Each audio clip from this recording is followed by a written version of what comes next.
Hi everyone, welcome back to week 2 of our Tonebase Intensive, the art of pedaling technique.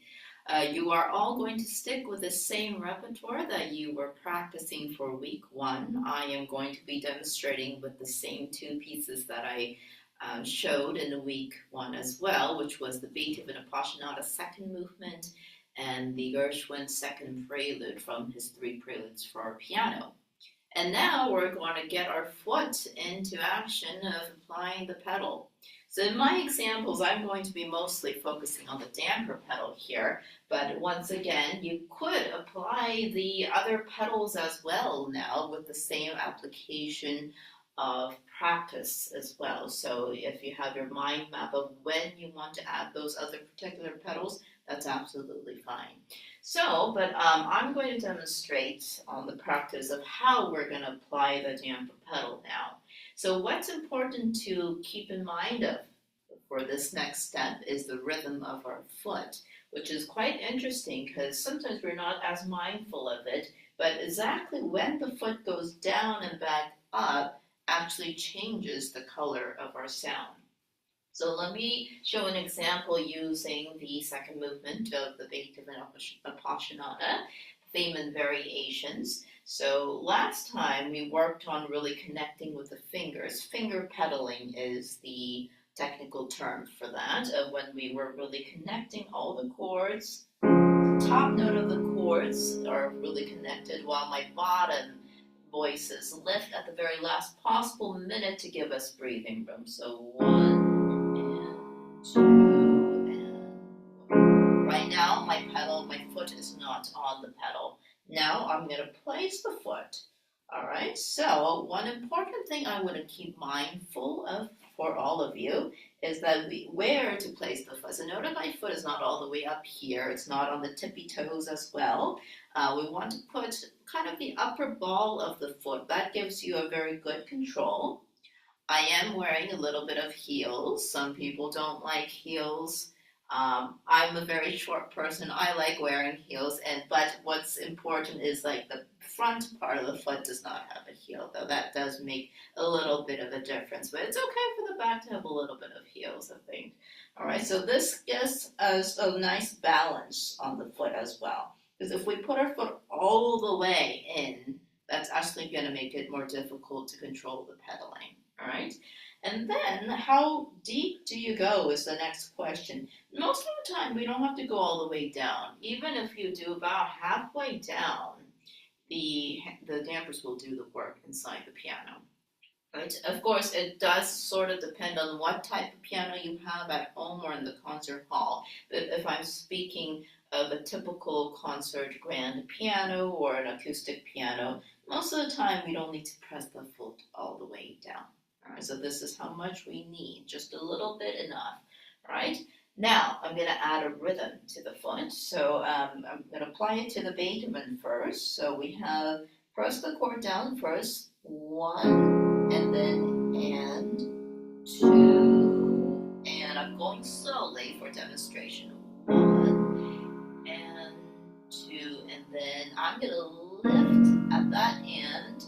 Now 1 and 2 and 1 and this one. Here I don't need the pedal when the left hand has the scale coming down, the D flat major scale, because if I add the pedal, it's a little too much, right? So that could do with the finger pedaling. So I'm adding the pedal at the beginning of the bar and then lift.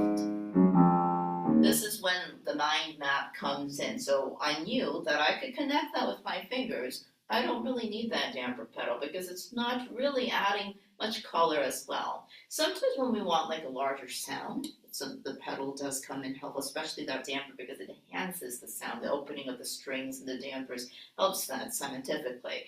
But in the case of trying to hear the voices, we want to be very sensitive, which is a reason why I chose this particular piece. All right, so let's come back. I want to talk about the rhythm of the foot now. So what I did, I pressed down the foot on the end of the beats. So I wasn't pressing the foot with the chord like this.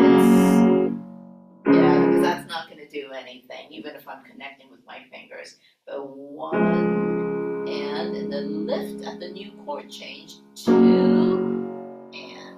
I'm going to exaggerate my foot movement for now, but you don't need to do that. I'm just exaggerating for demonstration. And then 1 and 2 and I lift, and then 1 and 2 and 1 and I'm doing no pedal here. The 1 and 2 and 1.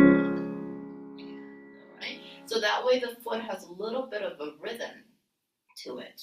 And then when we play that up to speed, the foot muscle memory will have it down a little bit better. So again, when we practice in a difficult passage, often we do a lot of slow practice and we do different rhythm practice. It's something that can be applied to pedaling as well, actually, which is the fun part. And then when we put it all together, it starts to make a little more sense naturally. So now I'm going to play it up to regular speed somewhat, and then I'm going to demonstrate.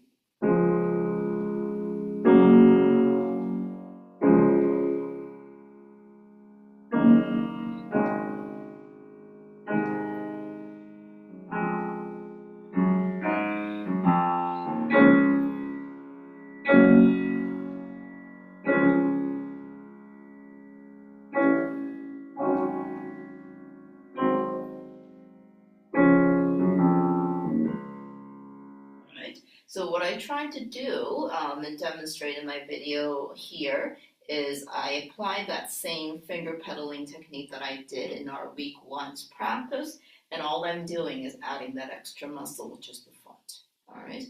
Now let's move on to the Gershwin. This one's a little bit more unique because of that opening interval. Once again, if you have that big of a reach in your hands to play it, this one I always encourage students to just play that interval together. It's not meant to be broken, but someone like me with a smaller hand size, I have to break that. I don't really quite have a choice. At the opening 3 measures, it's actually a left hand solo, so this one I could play it in 2 voices, and noticing I'm always pressing down the pedal after I play the interval or the chord. So 1, 2, 3, 1, 2, something like that. Alright, so it comes shortly after, and my foot lifts as I get to the next chord. That's where it clarifies everything a little bit more. Sometimes we have pieces where it actually works to press the pedal down before we play the first note, but we still apply the same rhythm. I could do that here, and even in the Beethoven. Let's try it in the Beethoven first. So I'm going to press it down, and then I re-pedal. And what that does, it opens the strings and kind of gives you a little bit of a warm sound. It works a little bit better when you're in a concert hall rather than like a studio like this room or a small practice room. But when you're in a concert hall, it's actually very effective, especially when you have a little bit of a larger opening. So that's just one idea I wanted to throw out there. And now let's go on to the Gershwin. So this one I'm going to do break it into 2 voices. But when the right hand comes in, I do have to break that left hand. So let's start on measure 4 of the Gershwin. I'm going to go on. And here we go. This is that same interval. And that's something that I want to get. So the timing of this pedaling and any pieces you have where you have a broken interval and you have to catch that low note from the bass, we have to make sure we actually play the note first. This is the slow motion version. So play the note first, then the damper comes in, and that way I grab it.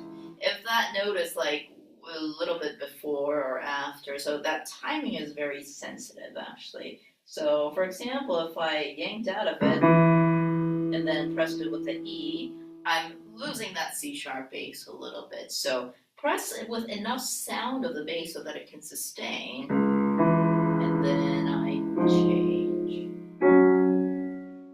Then I have another one, and me put it into context now.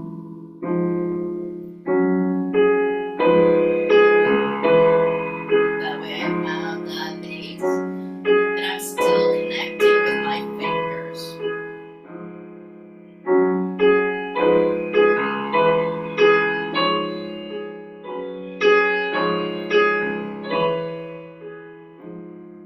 The fingers are still playing with. This one has a lot of broken intervals in the left hand.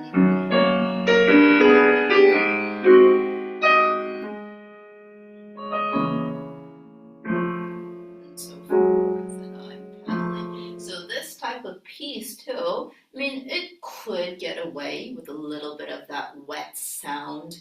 I call it a wet sound when everything's getting a bit blended, and it works actually. For Gershwin, I think particularly this movement, it's okay. I mean, there could be certain musicians that are against that, but at least with this kind of jazzy style, it's okay. Where it gets challenging is pieces like the French pieces, for example, Debussy, Ravel. In the classical pieces world, that's a very big challenge to apply the pedal, because you really have to be sensitive to it. We want to make sure the clarity of the voices are there. Same with Beethoven, Mozart, Haydn, any of these classical works too. We want to make sure the clarity is done with the fingers first, and the pedal's just adding a bit of color. This one, it adds a little bit of color for the Gershwin, but it also adds this kind of the enhancement of the sound. However, we do want to be careful. It gets very chromatic here. I'm going to show the left hand of the third system. I mean, look how chromatic that is. Got a lot of these chromatic steps. And if I miss a little bit of timing, it will become... Notice that I was a little delayed in my foot in that example. So it sort of blends everything a bit unclearly. So that's when we have to really use our fingers and the appropriate timing of the pedaling. The next advice for applying the pedaling technique I'm going to share is that if you're not comfortable quite yet with doing both hands on the pedal, do the left hand and pedal first. I mean, forget about the right hand. I'm going to go to, maybe let's use my Gershwin example. We'll stick with that, same part. Because here it's really the left hand and the pedaling. This works a lot with Chopin pieces as well.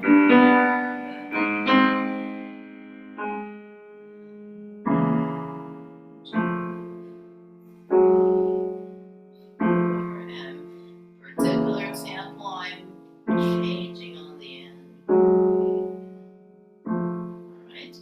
And then once I get comfortable with that, I'm going to try to memorize that muscle memory that I did in the foot. And then we're going to add the right hand. So let me go from a little bit, a couple beats before.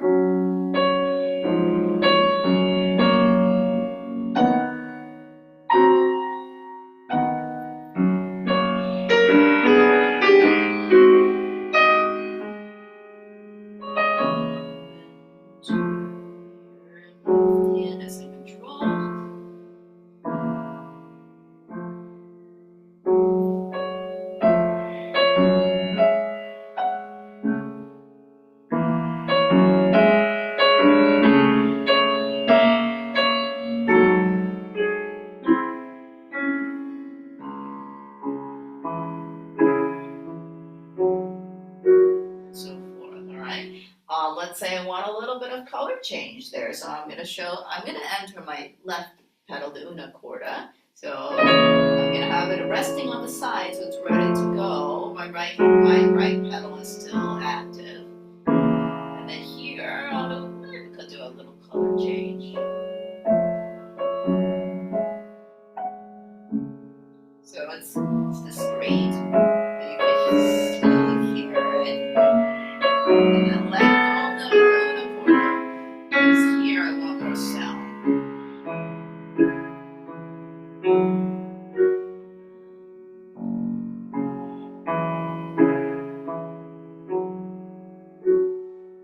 And so forth. And this particular example in the Gershwin, later on, it doubles in octaves for the right hand. So this is also an area where you have to kind of use the same technique that was used in the chorus of the Beethoven. I'm letting go of the bottom voices. Then if I use the pedal, this is just adding a little pot of color.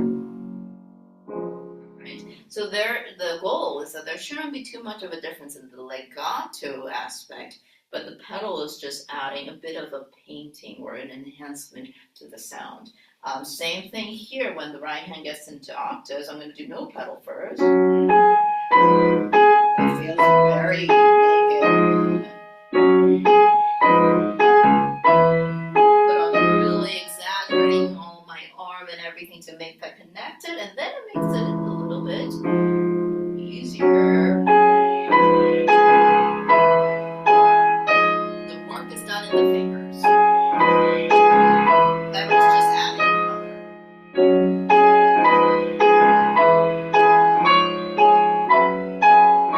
And so forth. Alright. So in this particular week 2 assignment now, I am going to encourage you to add the pedaling based on the markings that you wrote for yourself or the markings that are written in the score. And you might be surprised that you could take some of it out. I mean, if you can do it in the fingers, let your fingers do the work. And I do encourage you to add some other pedals, so for example, the una corda and maybe the sostenuto pedal if your piece requires it. And the una corda definitely can be used if you want to do a little bit of a softer mood or soften up the sound, kind of like that particular color change. You could do that as well. So have fun with it. Now we've got the canvas, it's time to paint. And add in a rhythm to your foot. So it's not just random, but we're kind of figuring out, do just the left hand or the harmony and the pedal first. For example, this left hand and pedal alone technique does work in the Beethoven example that I played as well, even though it's the right hand that has most of the chords in the beginning, but you could do that. So the left hand is something that we also want to kind of feel that connection. So when add the pedal, you could do right hand only and pedal as well. That's fine, it's absolutely fine too. And then once you get that muscle memory down, bring everybody together, and then it will feel much more natural. So I hope these 2 assignments were helpful for you in this 2-week intensive. I look forward to seeing your videos and your progress and any questions you may have at the community forum. Thank you so much for joining me, and see you all around again soon.